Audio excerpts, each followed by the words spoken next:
Ketika itu Ibrahim tidak berdaya. Kalau berbicara kekuatan fisik, berbicara kekejaman, Ibrahim tidak berdaya pada waktu itu. Namrud sangat beris. Hasbunallah wa ni'mal wakil, ni'mal maula wa ni'mal nasir. Ibrahim hanya menyerahkan diri kepada Allah Subhanahu wa ta'ala. Ibrahim hanya pasrah kepada Allah Subhanahu wa ta'ala. Ketika itu Ibrahim sudah berjuang mati-matian dengan kejujuran dan kecerdasan yang dia miliki. Akhirnya datang bantuan Allah Subhanahu wa ta'ala. Allah berfirman dalam surat Al-Anbiya ayat 69. Qulna ya nar kuni bardan wa salaman ala Ibrahim. Kami berfirman, wahai api, tetaplah kamu dan selamatkan atas Ibrahim. Inna Rasulullah yansurkum. Ketika Ibrahim komitmen membantu Allah, Allah pasti membantu. Apa yang terjadi muslimin sekalian? Ketika api padam, kayu menjadi alat, Ibrahim bergerak sikit-sikit. Akhirnya jangankan kulit Ibrahim, jangankan jasad Ibrahim, sehelai bulu tidak terbakar oleh api. Kenapa? Karena bantuan Allah Subhanahu wa ta'ala. Ketika itu ribuan orang beriman kepada Allah Subhanahu wa ta'ala. Ibrahim dengan kecerdasan, beliau kalahkan Raja Zamrud yang sangat hebat itu, muslimin sekalian. Makanya muslimin, sampai kapanpun kita mengajak manusia kepada yang baik, ud'u ila sabili rabbika bil hikmah wa mau'izatil hasanah wajadilhum billati hi ahsan. Ajaklah kamu ke dalam Tuhan bil hikmah, dengan mau'izah hasanah, pelajaran yang bagus, dan berdebatlah wajadilhum billati hi ahsan, dan berdebatlah dengan baik, jangan debat usia. Kita tampilkan kecerdasan, ilmu, pengetahuan, ayat hadis yang kita miliki, orang akan percaya. Kali lain muslim sekalian, Ibrahim pun bertanya kepada Allah Subhanahu wa ta'ala, bagaimana Allah menghidupkan orang mati? Bagaimana Allah mengumpulkan nanti pada hari kiamat orang-orang yang sudah mati hari ini, ribuan miliar manusia? Allah kumpulkan kembali nanti pada hari kiamat, Allah masukkan ke surga dan neraka, bagaimana caranya?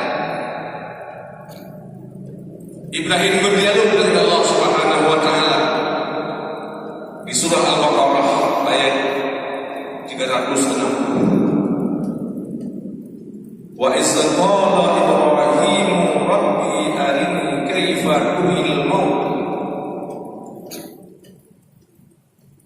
Ya Tuhan, kata Ibrahim, arini, tolong nampakkan kepada aku bagaimana kamu hidupkan orang mati.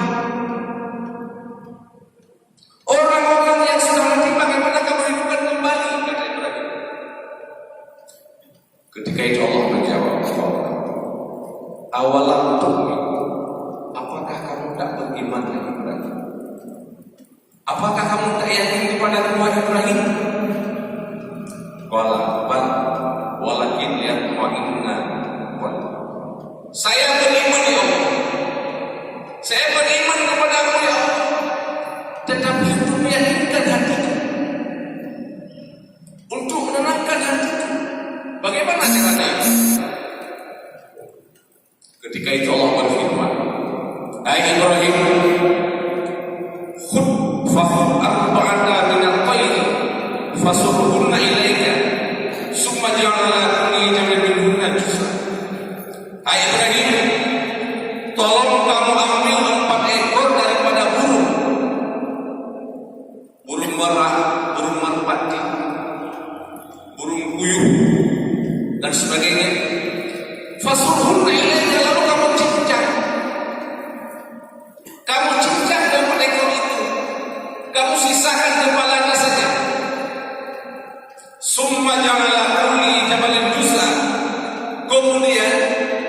kamu jadikan 4 juzuk, 4 bahagian, dan kamu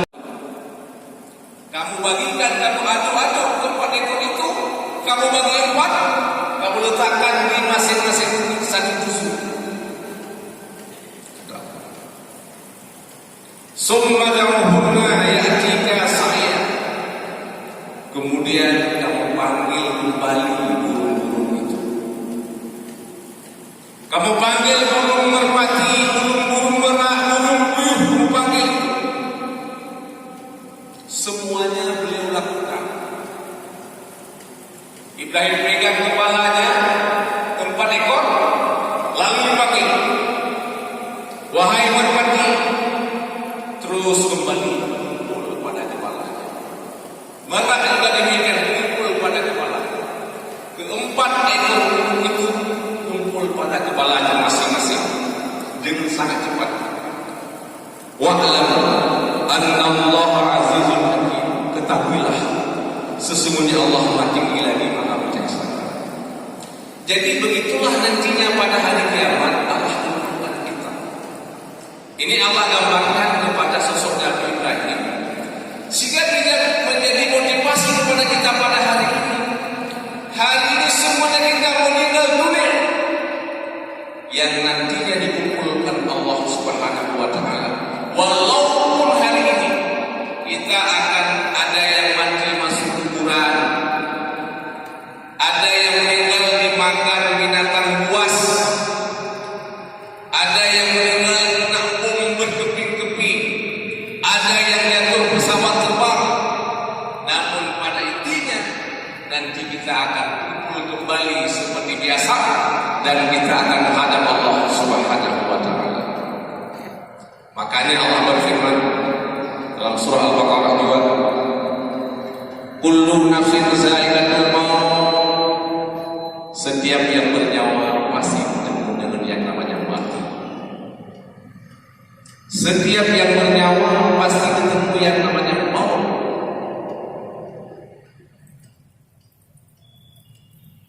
Tidak ada di antara kita yang selamat daripada yang namanya kematian. Aina ma takunu yudrikumul maut walau kuntum fi burujin musyayyad. Di mana saja ada kamu pasti ketemu dengan yang namanya mati, walaupun kamu sembilan bukit besi sekalipun sekali. Apa kata Allah? Wa inna ma tuwaffawna ujurakum yawmal qiyamah. Allah akan menyempurnakan pahala nanti pada hari kiamat. Apa saja yang kita kerjakan hari ini Allah akan berikan, Allah akan balas. Allah tak pernah menzalimi hambanya. Bahkan muslimin sekalian, man jaa bil hasanati falahu islam salihah. Siapa saja yang melakukan satu kebaikan, Allah balas 10, malah lebih. Dan siapa saja yang melakukan amal dosa, fala yujza illa mislaha. Barang siapa yang melakukan dosa, Allah tidak membalas kecuali sama dengan dosa itu. Allah tidak zalim kepada hamba. Faman zuhziha 'anil nar wa dukhila jannah faqad faza wa mal hayatud dunya illa mata'ul ghurur. Dan siapa saja yang dibebaskan daripada neraka dan dimasukkan ke surga, faqad faza, maka sungguh beruntung muslim sekalian. Dan itu merupakan kemenangan yang hakiki. Kita bebas daripada neraka masuk surga. Wa mal hayatud dunya illa mata'ul ghurur. Dan tidak ada kehidupan dunia kecuali hanya tipu daya belaka. Dari itu muslimin sekalian, mari kita beramal kepada Allah Subhanahu wa Ta'ala. Apakah itu amal sholat berjamaah, puasa ditambah dengan puasa sunat, bersedekah, amar ma'ruf nahi munkar, berzikir, baca Al-Quran, membantu anak yatim, senantiasa pada kebenaran, itu semuanya amal. Allah akan membalas. Yang terakhir, Allah berfirman dalam surah Al-Baqarah ayat 269, Masalul ladzina yunfiquna amwalahum fi sabilillah kamathali habatin ambatat sab'a sanabila fi kulli sumbulatin mi'atu habbah wallahu yudha'ifu liman yasha wallahu samii'un 'aliim. Allah mengumpamakan orang-orang yang menginfak hartanya di jalan Allah sama seperti satu biji bijian.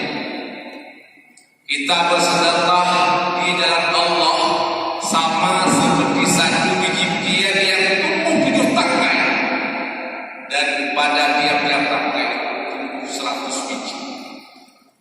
Ketika kita bersedekah 1000 akan jadi 7 tangkai, 7.000. Pada 7.000 itu dikalikan dengan 700, dan Allah mengganda-gandakan siapa yang yakin. Allah maha luas pemahamannya, lagi maha mengetahui. Makanya muslimin sekalian, yang beramallah, semuanya itu akan kita bawa bekal untuk mati, dan efeknya di dunia kita merasa bahagia dengan amal soleh, dan kita pun merasa susah dengan amal jahat. Siapa saja yang merasa senang dengan amal solehnya, dan siapa saja yang merasa susah dengan amal jahatnya, maka dia adalah orang yang beriman. Idza sarafta hasanatuka wa idza sakka sayyi'atuka fanta. Kita merasa bahagia pada pagi ini sudah melaksanakan sholat subuh berjamaah dan itikaf di masjid. Itu pertanda kita merupakan orang-orang yang semoga kita menjadi orang yang senantiasa beriman kepada Allah Subhanahu wa taala, dan kita ingin dengan berbagai macam amal soleh sebagaimana para tokoh-tokoh kita sebelumnya, Nabi Ibrahim, Nabi Musa, Nabi kita Muhammad sallallahu alaihi wasallam, dan nabi-nabi yang lain. Semoga bermanfaat. Subhanallah wa bihamdika asyhadu an la ilaha illa anta astaghfiruka wa atubu ilaika. Rabbana atina fid dunya hasanah wa fil akhirati hasanah wa qina azabannar. Wa sallallahu